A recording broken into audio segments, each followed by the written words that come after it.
Welcome to the Athletic FC podcast with me, Ayo Akinwolere. It's been a disappointing week for Liverpool. Just days after their Champions League exit at the hands of PSG came a hammer blow at Wembley. After the abject display in the League Cup final defeat to Newcastle, we're asking, have Liverpool run out of steam? With us today, we have our Athletics Liverpool writers, Si Hughes and Andy Jones, and Phil Hayes joining us as well. Right, Si, our colleague James Pearce called Liverpool's display versus Newcastle the club's worst performance in a major final this century. I mean, what do you make of that? Do you agree with it? Yes. Very simple. I do agree with it. Well, let's end the podcast now. We're done. I do agree with it, yeah. We had a little bit of a chat about this last night, and obviously Liverpool lost to Sevilla in the 2016 Europa League final, and the second half performance in that game was very disappointing. But I think there is some mitigation there in that was a much less functional team, and it was right at the beginning of the Jurgen Klopp era, and they were ultimately just beaten by a more experienced team in that competition. Obviously, the circumstance around this game was very different. Liverpool were favourites. Obviously, Newcastle haven't won a trophy of any kind for such a long time, and the performance was embarrassing. I've got to say, I thought it was an embarrassing performance from Liverpool. I don't think anybody came out of it particularly well. You know, the players, the manager, sporting director, the people above him. There's a lot of people you could sort of look at, I think, for that performance, and it's not just the players. I'm sure we're going to get into it shortly, but you know, it was a very tired performance, and I thought all season long, really, Liverpool don't really have the squad depth to go hard at, you know, several competitions at once, and it sort of feels like it's going that way at the moment. Yeah, Andy, the physicality was interesting, wasn't it? Especially in the midfield. You look at Joe Linton sort of personifying the solidity of Newcastle and the intensity of Newcastle. Do you buy that? Do you think they were outplayed physically? 100%, yeah. I think that was where sort of the game was won and lost, I think, and it was very clear from sort of the opening minutes, I thought, that there was one. I know it sounds really sort of Sunday league, but one team just seemed to want it more. And obviously Newcastle came into it with a lot of the history behind, you know, not having won a trophy for so many years, but you know that those things shouldn't really play a part in. Ultimately, it's a cup final, so you should be up for it.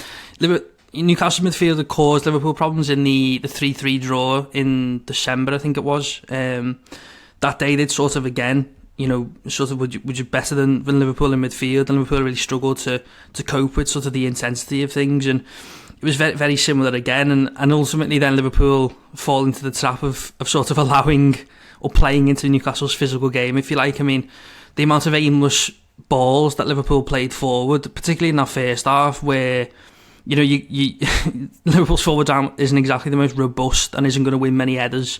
They're definitely not going to win many headers when the ball's directed at Dan Burn, you know, for example. And then on the other side of the pitch, when the ball was in Liverpool's half, Newcastle were first at everything. They were first at the second balls. They won the duels. You know, they were good at winning free kicks, but also good at not giving away free kicks, Newcastle. In terms of they knew the fine line physically of how much they can put in, and Liverpool just couldn't cope with it. And you know, it is at the end of a really, you know, an intense run for Liverpool, and I don't think they've looked the same since that sort of 5 games in 15 days that they had in the league.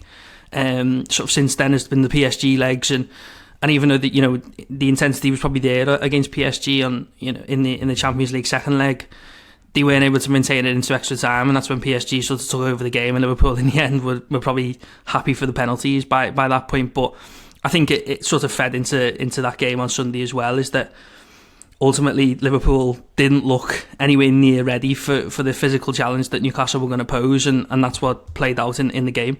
Yeah, for sure. We're going to talk about squad depth a little later on, Phil, but you know, Liverpool were restricted to just 2 shots on target in 120 minutes versus Liverpool, and then you look at the PSG match, there's 3 shots on target versus PSG last week, and you know, you've got to also remember that this is Arne Slot's first season, so I'll definitely give him that. But where do you think it fell by the wayside for Liverpool at that cup final? Is it just mental fatigue as well? It'd be a combination of all of that. I mean, there is a reason why no club in England has ever done the quadruple of the Premier League, the Champions League, the FA Cup and the League Cup. And it's because there's always a game or the odd game here and there that either finds you out or finds you fatigued or finds you flagging. And there are junctures where that can happen. And I understand the criticism of the performance, but PSG twice in a week, including extra time last Tuesday, league game in between, which you'd have expected to be more simple against Southampton than it was, and then Wembley. It's not necessarily the optimal scenario, and can't disregard either the fact that Newcastle were very much on it on Sunday. It's funny, in scenarios like they had where it's 70 years without a trophy, Newcastle, you can find that weighing on you really heavily, and you can find it ruining the whole experience, as it did a bit in 2023 for them. But there was energy behind them yesterday, which you just felt was going to make it happen for them, and you didn't feel the same level of energy in the Liverpool end of Wembley. You didn't feel it among the players on the pitch. There was definitely a contrast there. But I think it's worth reiterating, and as you said, we will talk more about this, but just how little Liverpool have done recruitment wise. They've spent £10 million or thereabouts on Federico Chiesa, and that's pretty much it since Slot has come in. I was looking back at his record. His goal yesterday was basically his first of note. I know he had that last-minute finish against Accrington in the FA Cup, but that was neither here nor there. That there hasn't been any real impact from him. So, truth be told, the transfer market hasn't really done anything for Arne Slot. He's been running on existing players, and some of them are very, very high class. Some of the best in Europe, best in the world, like Salah.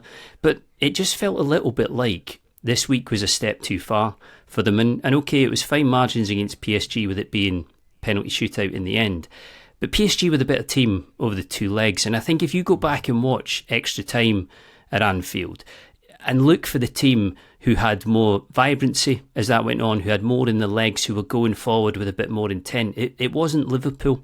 So all in all, I mean, if Slot nails the Premier League title, which he's going to do, it's a big green tick for him in his first season. I don't think anybody even expected that of him. But I imagine for the next few days, the feeling is going to be, 4 or 5 weeks ago, we had 4 trophies in front of us. Suddenly we're down to 1. And that's going to sting. Yeah, so is this a dose of realism? Is it a step too far? Because, just before the pod, I was thinking about the Plymouth game as well in the FA Cup. And, even with a slightly weaker team, you'd expect Liverpool to at least put on a challenge against a team so lower in the leagues. Do we just take it on the chin and just say, look, the Premier League is by far outweighs our expectations for Slot this season. But I guess it's the nature of the defeats that are maybe a little troubling. Yes, I think Liverpool got into this position of opportunity in the Premier League because Slot spent the first half of the season largely playing the same team. There was changes here and there in the midfield, but by and large it was the same sort of 14, 15 players that he used, and that was in the Champions League as well. So Liverpool got into a great position in the Champions League group stage, and then obviously in the Premier League as well. But I think Liverpool are now dealing with the consequences of that. It's put them in a great position in both competitions.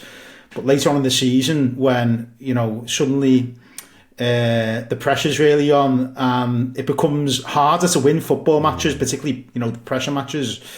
Some of the players have been struggling, really. The Ryan Gravenberch, first half of the season was outstanding, looks tired. Alexis McAllister, the same. The players do look tired. So I think maybe if Slot had an extra option or two in certain areas early in the season, maybe he might have rotated it a little bit more without any detrimental effects. So I think that's really where Liverpool are at, really. I always thought they had a chance in 1 or 2 of the competitions this season. I didn't think they'd do quite as well in the Premier League. They've exceeded expectation, but they've also taken advantage, of course, of other teams who ordinarily would be doing better, not doing so well. That does happen. That can happen. You can only win the league that's in front of you. That's why Leicester won the league, because a lot of the better teams with bigger money, weren't able to. Were in transition that season, really. So Liverpool have done fantastically well to position themselves at the top of the league, 12 points ahead. And I do think what's worth remembering is obviously they did win the League Cup or the Carabao Cup last season. Nobody remembers it, really. Is that unfair? Is that unfair to say that? That's a fair point. It's the last trophy of Klopp. It was won in really dramatic circumstances, improbable circumstances, but I think history will remember it as a great cup win. But because they fell away in the league, because it ended in disappointment the way it did, you know, it's not something that people will be talking about that fondly for many, many years. If they win the league, no matter the circumstance behind it, they will.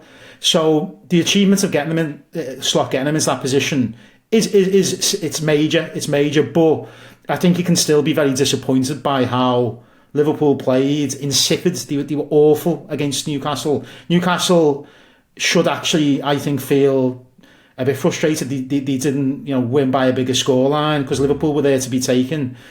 If Liverpool were 6 points ahead at the top of the Premier League, I'd be really, really worried at this stage because they do seem to be tiring. I think 12 points is probably a bit too much to ask at this stage for the teams that are trying to chase them because they have to be perfect themselves. But there's a lot to consider. I mean, the one thing I will say is I think the top end of the pitch, it's been up to Salah to get them not out of a hole but to win certain games this season. I know he scored a lot of penalties, but his performances quite often and goals that have got Liverpool over the line.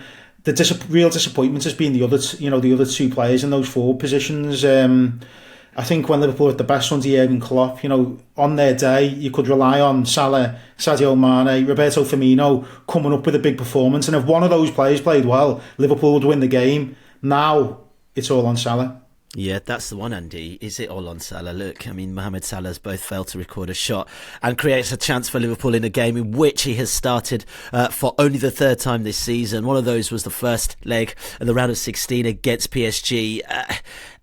Is Salah overused? Are they too reliant on Salah? I mean, it's a fair point. We've hailed him as this great player, but he can't do everything for Liverpool, can he? No, I think we did the piece on it recently, actually, as well, and sort of broke down the difference in the importance of him to Liverpool compared to the importance of the player who scored the most goals and assists for the other Premier League teams, and he was at the top of that list as well. I think it definitely is, but it's certainly not helping that basically every other forward Liverpool have got is probably out of form at the moment. You obviously had Cody Gakpo at times during the season. He's got 16 goals, so he's clearly chipped in, and Diaz has been bright in moments, but still probably not as much as you would want him to be.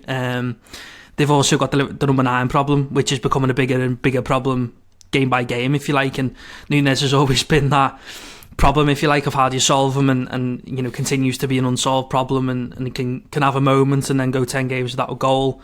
But Diogo Jota is, at the moment, looks a shadow of the player he's looked in the past. He just looks so far off, the levels that Liverpool fans know he can hit. And you wonder if is this a consequence of the number of injuries that he's had over time, are finally, catching up with him, if you like, and can he get back to those levels? So when you've got a lot of sort of issues with the players around you, then Salah does become more important, and you'd almost think has his importance even increased and reliance increased because he has been able to drag Liverpool out of the holes earlier in the season. For example, when he's pulled out the goal that wins the game and stuff like that.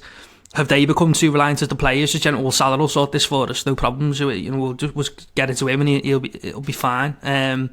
But ultimately as well, the midfield has contributed at times this season as well, but they're struggling to do that at the moment as well. So it is all at the moment definitely becoming to, if it's not Salah, then it's not going to be anyone, and that's a massive concern, and one that Liverpool need to fix. And you sort of hope that the break that they've got now, obviously players will go on international breaks and continue playing, but the break that they've sort of got until the Merseyside derby is exactly what they need to reset and have maybe a bit of a rethink about how they're going to attack teams and build play and control things, because that's what they've struggled to do in recent weeks. Yeah, Phil, I just want to talk about the matchup between Virgil van Dijk and Alexander Isak. I thought that was a really fascinating one in terms of obviously how that striker has developed, but also how certain players can make Virgil van Dijk look slightly disjointed, or dare I say it, out of control. Very few can do that. It's one thing to say really, is that I've been really surprised by PSG in the Champions League, and I think watching them against Liverpool completely changed my impression of them. Very clear that they had good players in that squad, some really talented players, but they're actually starting to look really exceptional. And I think you have to be fair to Liverpool and say that they were knocked out by a side who could genuinely go all the way in the competition. And a game with Newcastle on Sunday, it was a game I expected Liverpool to win, but Newcastle do have big game players, and they absolutely went there to win without any doubt. As I was saying earlier, it was that kind of flush of energy behind them, whereas you had Liverpool looking lethargic and leggy. I know Tonali had his long betting ban, but he's a Rolls Royce when he's on it. Joe Linton, been there for a long time now, I think about 6 years, but even so, quality, and he just looked like he was there to kill everybody over the course of that final. Gimenez, top class as well. That midfield is like all killer, it really, really is. But Isak is the crown jewel, and he's starting to look to me like one of Europe's best. And you're right, he can be a complete nightmare for even somebody as accomplished as Van Dijk. And I think the thing that always strikes me about Isak is his sheer range of talent. He isn't just a goal scorer, he isn't just creative, he doesn't just provide link-up play, he doesn't just occupy central areas, and he isn't weak in the air. He seems to be the full package with absolutely everything. A lot of clubs would take him quite happily. Not very many will have the money to pay for him. But if you put that collection of players together, it should make Newcastle think that this doesn't need to be their last trophy for, another 70 years. And I think in that respect, you have to sort of say that Liverpool were beaten by a pretty good team. Yeah, we were discussing that in a previous pod actually, and how this potentially could kickstart something quite interesting for Newcastle. Anyway, let's move on. Coming up, we'll dive deeper into Liverpool's issues of late. Right, Andy, let's get into squad depth, because Slot made no changes in his starting 11 between the PSG and the Newcastle games, other than the enforced change because of Trent Alexander-Arnold's injury, and only 3 changes for that win over Southampton before that. I mean, fair enough, he might trust his starting 11, but you look at players like Endo, we've spoken about Chiesa there. Surely these players deserve a bit more time on the field, because a game like Southampton, for instance, obviously it's a tricky one, but it's Southampton. Where are they going? Yeah, I mean, it was interesting, the Southampton game, because the changes he made. So he brings in Curtis Jones and Kostas Tsimikas, neither of which started him against PSG. They were 2 of the people who came off at half time. So that kind of points to the fact that he's not quite certain on more players than you would think, because I mean, earlier in the season Tsimikas and Robertson were sort of rotating, and he seemed to have more trust in Tsimikas than I think Jurgen Klopp probably ever did, during his reign. And Curtis Jones was another who was frequently in the side and has still been playing, but sort of his performance against Southampton and his performance against PSG off the bench in the second leg, which was, I think, it was really disappointing. Never, he missed the penalty, but I think just his general play was pretty poor as well. So there is becoming a little bit of a, I think Si sort of alluded at the start of the podcast that there's sort of a group of players that he seems to trust at the minute, and the problem is that group has sort of been reduced. Gakpo's injury, I don't think has helped. I think, for example, Diaz looks like he's been overplayed a little bit and does look just generally tired. It's impossible to rely on Darwin Núñez because you don't know what you're going to get, and Slotter's had to call him out basically publicly about some of his appearances off the bench, which is obviously not a good point for a player who's generally been a sub for you.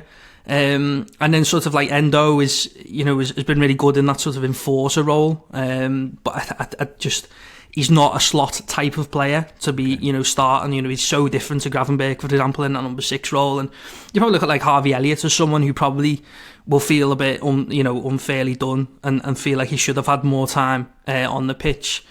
So yeah, but it is difficult. And ultimately, to go back to sort of the point, Liverpool they didn't really plan for what they've had to endure over this. So, for example, they finish in the top 8 of the Champions League and think they're going to get 2 midweeks off in February, No, the Everton game, which was postponed, gets rearranged, then the Aston Villa game gets brought forward. So suddenly, that you don't know exactly how Liverpool would have planned it, but they would have been looking at it, probably thinking, well, we can, we've got a week rest here for these players, and then they didn't because they had to play them all because they were all big games. And then you think finishing top of the Champions League group, you would like to think you're going to get an easier tie than I think Slot referred to them as the best team in Europe in the post-match press conferences on Sunday. So they have had a bit of been unlucky a little bit with the schedule, but ultimately and therefore because they're all big games and even bigger games than maybe they should have been, because you would like to think that Liverpool, as I say, would have got an easier or more favourable draw in that Champions League, where he might have been able to rotate, he might have been able to win in the first leg, and all little things like that just haven't really gone in their favour. And away to Aston Villa is a really tough fixture. You can't rotate there, and then again when he tries to do it against Southampton, the two of the players he brings in then go off. So I think there is a little bit of a disconnect at the moment between sort of that first 11 that he really trusts, but is almost now playing too much, as you say, that not making enough changes. But even when he did make them, they were the players who sort of he had to bring off and bring the McAllister comes back on against Southampton. I can imagine he would have not wanted to use McAllister.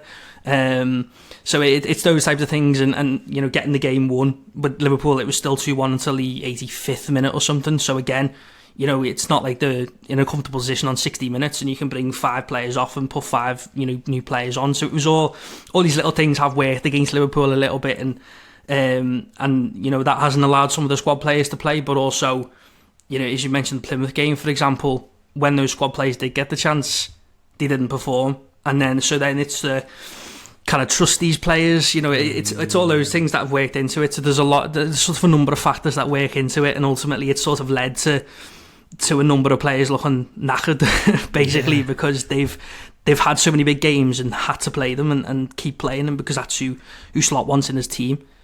Well, this is the one, Phil. Is it just a matter of trust? Because also this is a team he's inherited, right? So you can't say all those players are his. We obviously got Chiesa there who could potentially deputise for Salah. Because I'm looking at Salah at 32 years old playing more minutes than many other players in the Premier League. I mean, that's a lot to ask for him. Does he just have to trust his team? Or is he still trying to figure out what his team actually is beyond that starting 11? Chiesa hasn't really worked though, has it? I know he hasn't played much. He's scored a few goals though, once or twice. I mean, he shows a bit of movement. He hasn't had the chance to work. He hasn't had the chance. That's what I'm thinking. I think it's 28 Premier League minutes he's played, which he's not been used much. He's been injured as well, hasn't he? Yeah, true. He was top end, yeah. At £10 million, when they signed Chiesa, I had him down in the newsletter as a pretty good deal, that, because it was like nothing ventured, nothing gained. It wasn't so much money that you were ever going to look back and say that was just ridiculous. Like, why on earth did we waste that? It was worth the punt given his background. And even though I think his career is tailing off, I think he's already gone through the real purple patch where he was at his absolute height, unless it's coming back. It was worth a go, but I haven't seen enough of him because he hasn't played much to know whether he's tailor-made for Slot. But Slot's own attitude towards him kind of makes you feel like he might not be, and like Slot isn't completely sold.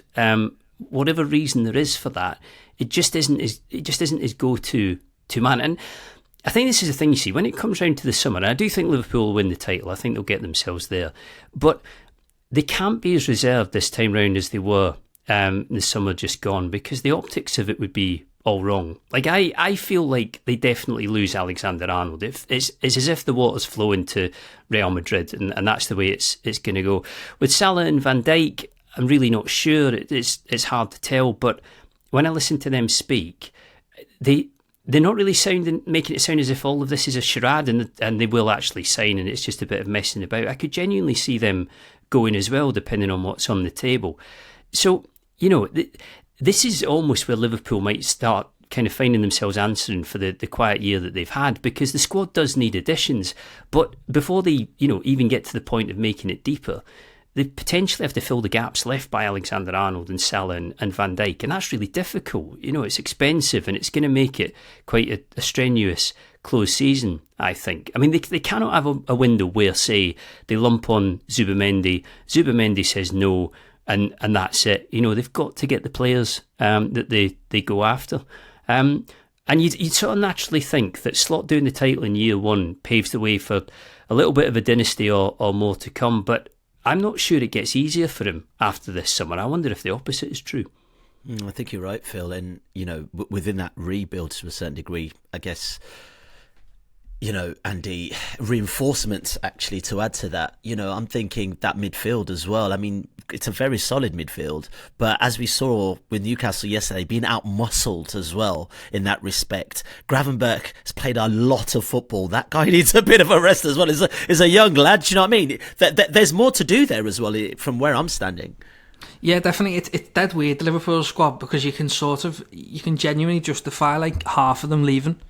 It's so weird, and it's such a weird thing to say about a title-winning team, because you would think, this is a team that could stick together for years. But when you look at it and when you break it down, there are reasons or sort of things you can sort of suggest. And the midfield is probably one of those areas. Endo's obviously for example is doing a really good job when he comes on, but is he a long-term solution? Do Liverpool need an upgrade to basically get an Endo plus who can also start games and start big games? Because as you say, Gravenberch hadn't played a lot of minutes in sort of the 2 seasons before he this one, because last season he was a bit in and out with injuries and stuff, and before that he was at Bayern Munich and barely got a kick. So this is a lot for him. This is he wouldn't have experienced this before really, at this high level, at this sort of quality.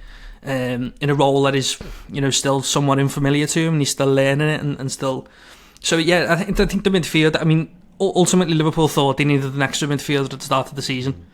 That's why they tried to buy Zubimendi, and yes, they were surprised by Gravenberch's emergence, and obviously that he's been really good and really important for them, and they've got a player there who's could play in Liverpool's midfield for the next 8-9 years.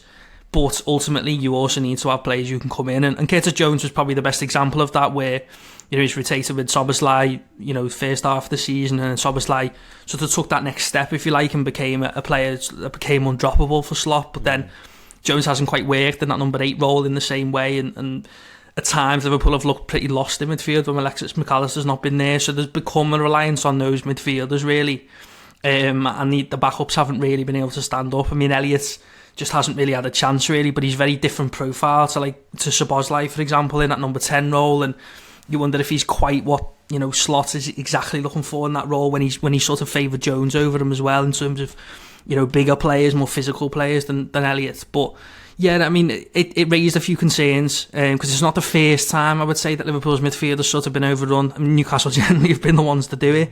As I said, as I referenced earlier, that game back in December was the main one, but ultimately Liverpool try and not get into those battles. That's why they've built a midfield more technically based than under Klopp's midfield was a lot more workman-like, and probably wouldn't have been bullied in the same way that Liverpool's midfield was yesterday, because you had the Wijnaldums, Hendersons, Fabinhos who were more robust, more into the physical battle, and than sort of McAllister and Gravenberch and Szoboszlai who were more known for the technical aspect. So it is about squad building, and maybe that's the type of play they need to add, so they've got that option. I suppose that's kind of what Endo provides, but can you upgrade on Endo, or can you supplement Endo and bring another one in? And that's sort of one of the spots that it looks like you could add to, but there are a number, because you probably need a number 9. Do you need to do something in the wide areas?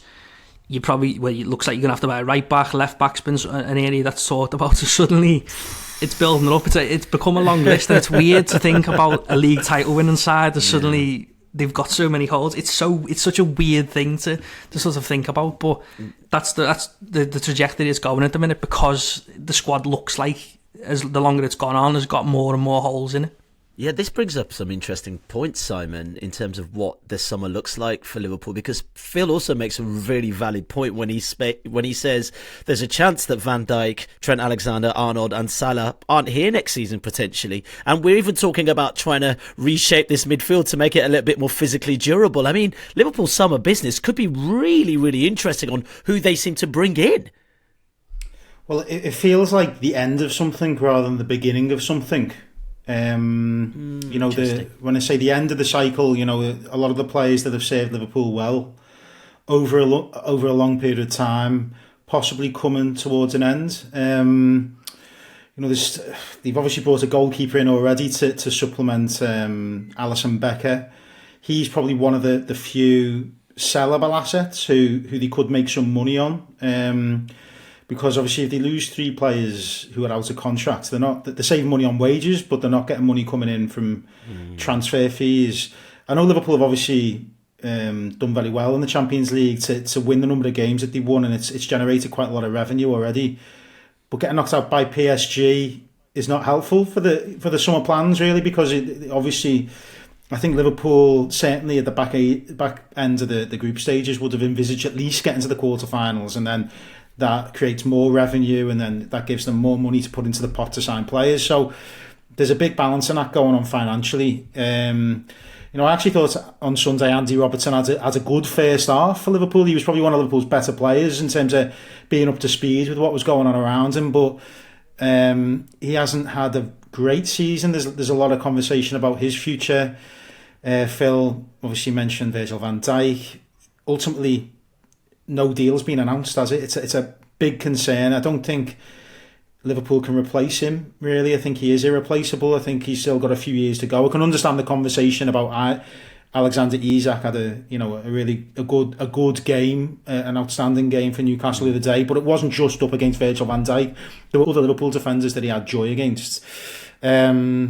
And you can go right through the team, really. There's a few question marks. I actually think that the 3 centre midfielders who are probably getting a lot of criticism because, well, not criticism, but they've had a lot of focus on them because the way they got overrun. I think they're probably the 3 sort of certainties at Liverpool at the moment. They just need extra people around them to ensure that they maybe don't play quite so many minutes. So yeah, I think it is going to be a big summer of change. I think right across the pitch. I think there probably has to be. Okay. There's a few other players whose contracts are coming up in the next 18 months as well. Kanate being one, he still hasn't renewed. So there's a lot of work for Richard Hughes to do. Well, but hey, all right, let's move on. Let's forget a little bit. It's what I was going to say, right? Probably were in the pits yesterday. Where are we now? It can't be. This is so football. But 3 weeks ago we were talking about a quadruple. Now we're talking. Let the good times roll. Well, let's try and put some perspective on the season and bring Simon back down in the next bit. Come on, let's do it. Because look, it's been a bad week for Liverpool, Simon. And but at the beginning of the season, if someone had told Liverpool fans that have a brand new manager, had made very few changes, and having to rebuild a club ethos and trying to forget is probably not the right word, but heal from their previous manager Jurgen Klopp, and saying Liverpool are 12 points at the top of the Premier League, you'd have bitten the hand off, right? I mean, come on, this is good news. Well, 100%. I mean, Slot has overachieved really in his first season, certainly in the league. I don't think anybody equally envisaged the drop-off Manchester City have had, some of the struggles that Arsenal have had. I think it sort of felt like the start of the season, this is Arsenal's season. But when they didn't go and rectify the clear sort of issues they have in their squad over the summer, I thought, well, maybe they might not be quite as strong as people are thinking. Liverpool really set off like a train. I know they had the disappointment of losing to Nottingham Forest at home, but they've largely played sensibly in a lot of games. I've sort of felt the last couple of games against PSG and certainly against Newcastle, I think it was a sort of assumption, well, they're going to come into the game at some point, they're going to dominate at some point, but I certainly felt against PSG they needed to be I think they were being a little bit too respectful. I mean, I know PSG obviously have got a lot of talent in the team, and it feels like that their form has coming at the right time for them. But they have lost games this season. They've lost to Arsenal. They've lost a couple of games in Europe. And I just felt that Liverpool needed to be a bit more aggressive in that game, and they need to be a bit more aggressive against Newcastle. I mean, the other thing at play, I think, is at the start of the season, Liverpool got a lot of results as Slot consistently picked the same team, largely played similarly tactically. But maybe some of the teams are sort of getting on to what Liverpool are doing as well, as the season's gone on, and have been able to sort of come up with plans to stop them. They have dropped quite a lot of points, Liverpool, in the against teams like Newcastle, as Andy has said. Nottingham Forest, Everton. You know, they have had joy against Liverpool, not just been lucky to get points. They've deserved their points. So it has, you know, if Liverpool win the league, this will all be forgotten largely because, you know, winning the title is a big thing for any team, particularly for Liverpool.